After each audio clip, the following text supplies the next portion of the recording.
Assalamualaikum warahmatullahi wabarakatuh. Halo semuanya, perkenalkan nama saya Hanifah Amalia Widiani dari Prodi Pariwisata Fakultas Ekonomi dan Bisnis. Dalam kesempatan kali ini saya akan membahas tentang bagian wanita dengan judul Hak Seorang Istri.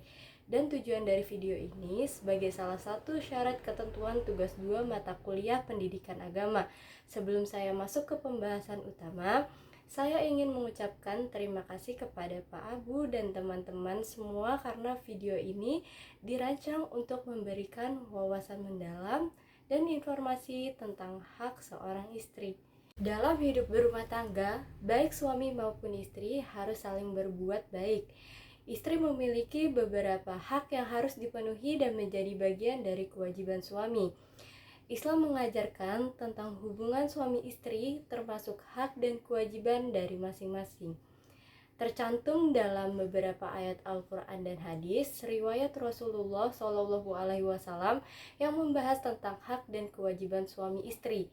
Tentang hak istri yang menjadi kewajiban suami dijelaskan dalam firman Allah Subhanahu wa taala dalam surat Al-Baqarah ayat 228 yang berbunyi wallahunna mislul ladzi alaihinna bil ma'ruf, yang artinya dan para wanita mempunyai hak yang seimbang dengan kewajiban menurut cara yang ma'ruf.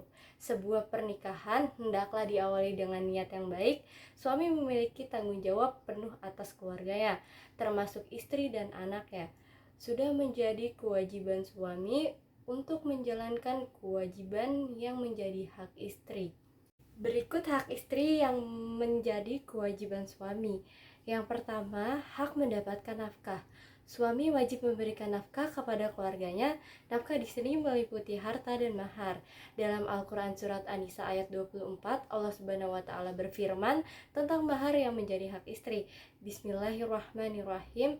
Minhunna fa'atuhunna ujurahunna fariddah wala junaha alaikum firma taridhaitun bihi min ba'dil fariddah innallaha kana aliman hakima, yang artinya maka istri-istri yang telah kamu nikmati di antara mereka berikanlah kepada mereka maharnya dengan sempurna sebagai suatu kewajiban, dan tiadalah mengapa bagi kamu terhadap sesuatu yang kamu telah saling merelakannya sesudah menentukan mahar itu.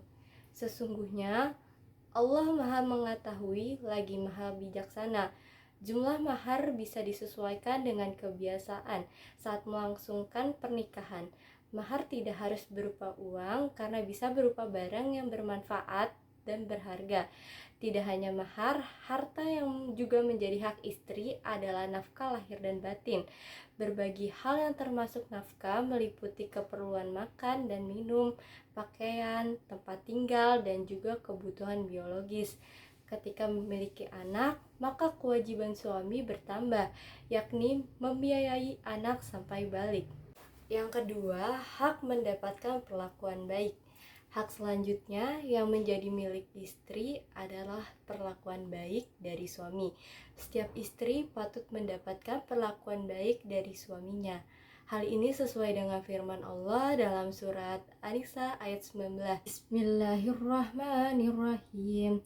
Ya ayyuhalladzina amanu la yahilul lakum an tasirun nisa'a qarha wala taqduluhunna litazhabu bibadi ma ataituhumanna ila ayatina bifahishatin mubayyina wa ashiruhunna bil ma'ruf fa in karihtumuhunna fa'asa an takrahu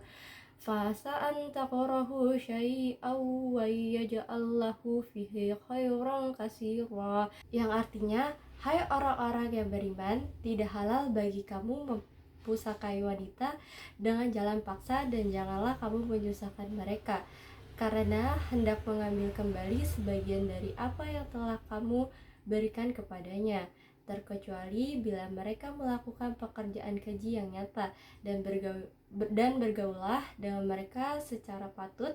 Kemudian bila kamu tidak menyukai mereka, maka bersabarlah karena mungkin kamu tidak menyukai sesuatu, padahal Allah menjadikan padanya kebaikan yang banyak. Dan yang terakhir, hak mendapat perlindungan. Seorang suami wajib menjaga istrinya. Dalam hal ini meliputi penjagaan secara lahir dan batin. Istri wajib diperlakukan dengan baik dan penuh lemah lembut. Tidak diperkenankan pula bagi suami bersikap sewenang-wenang dalam menjaga kehormatan istri.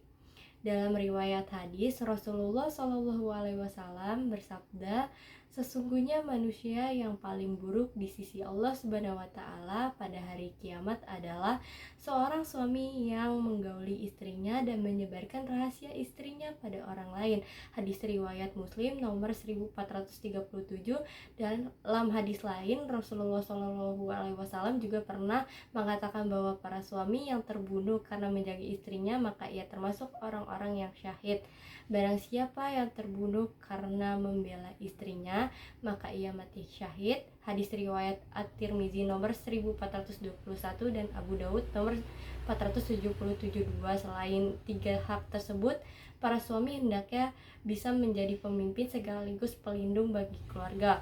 Hubungan suami istri yang berlandaskan saling sayang akan bernilai ibadah di hadapan Allah Subhanahu wa taala. Hendaklah pada suami dan istri berbuat baik agar rumah tangga selalu mendapat keberkahan dari Allah Subhanahu wa taala. Sekian materi yang dapat saya sampaikan, semoga bermanfaat. Kurang lebihnya mohon maaf. Wassalamualaikum warahmatullahi wabarakatuh.